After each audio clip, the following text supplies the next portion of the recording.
Hello and welcome to Jeremy's Yorkshire Allotment Adventures on what is a beautiful day on the allotment. The temperature's up, the sun's out, blue skies, the birds were singing, but maybe they were up too early and they've gone to have a little nap. I don't blame them. Sit back, relax, put your feet up, have a cuppa, and well, we will be talking about what I have in this bucket and what do I need to do with it to make it useful.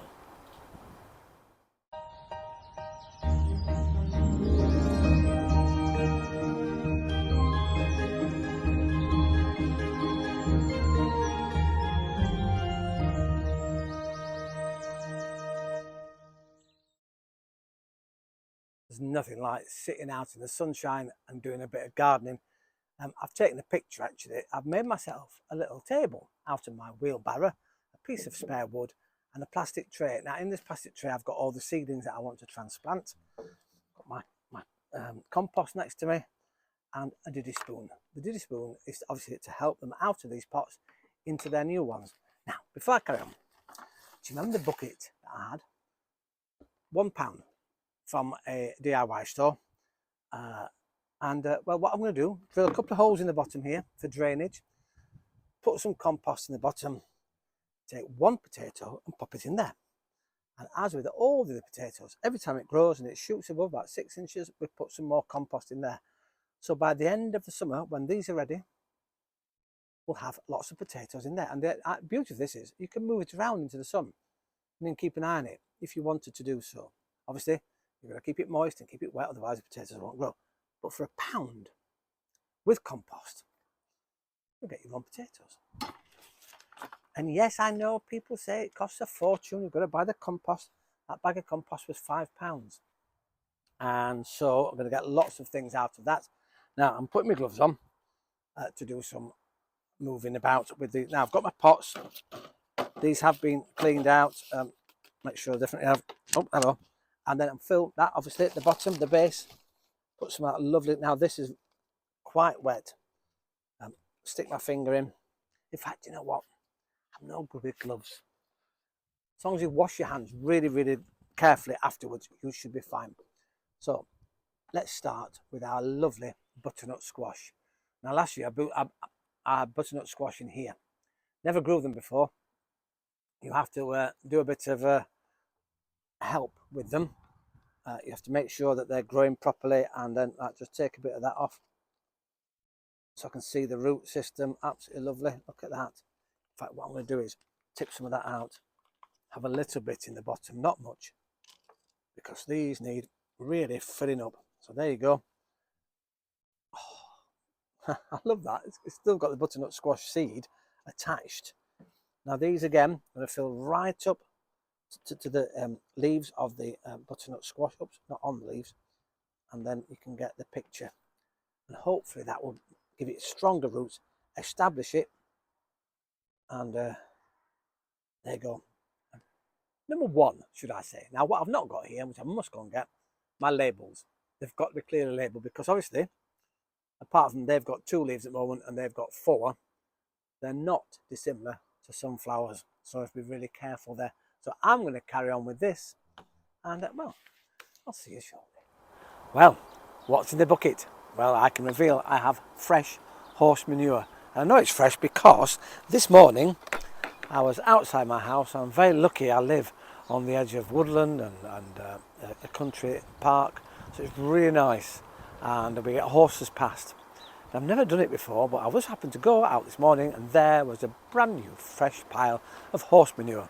And well, it's horse dung really, it's not yet manure, but we can utilise it. I can't use that straight away on anything on my allotment.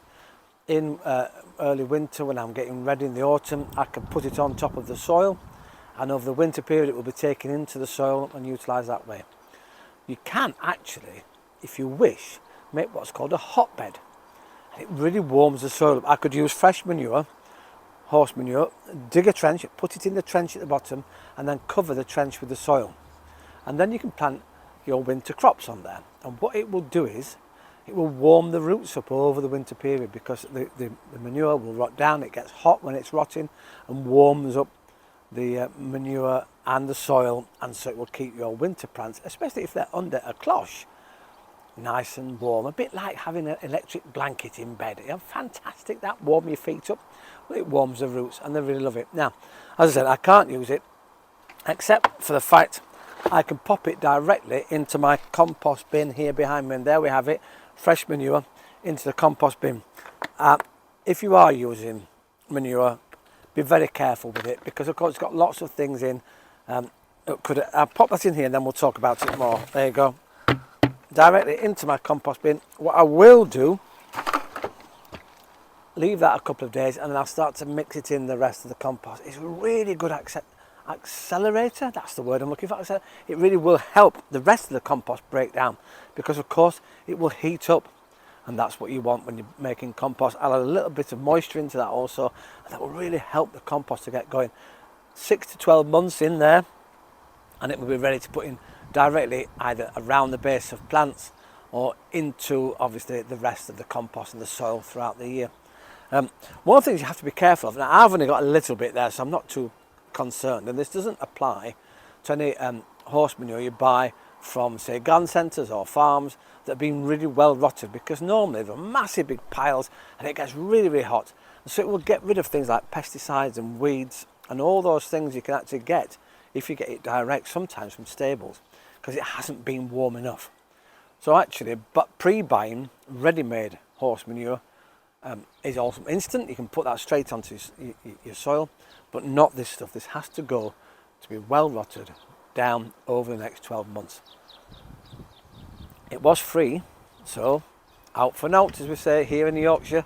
So that's going in there. We'll keep an eye over the next weeks. That will really help, as I say, with the composting procedure. Oh, isn't it lovely? We have to be really careful also, and I did talk about some of the careful things.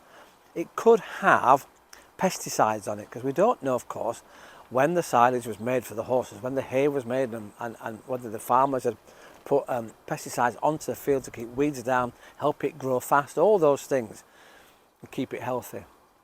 However, the amount I've got, it won't really affect where I am, because of course I'm organic here, and so that will be really broken down in the next 12 months, and it will burn and get rid of all the things that possibly could be on fresh horse manure, or should I say horse dung.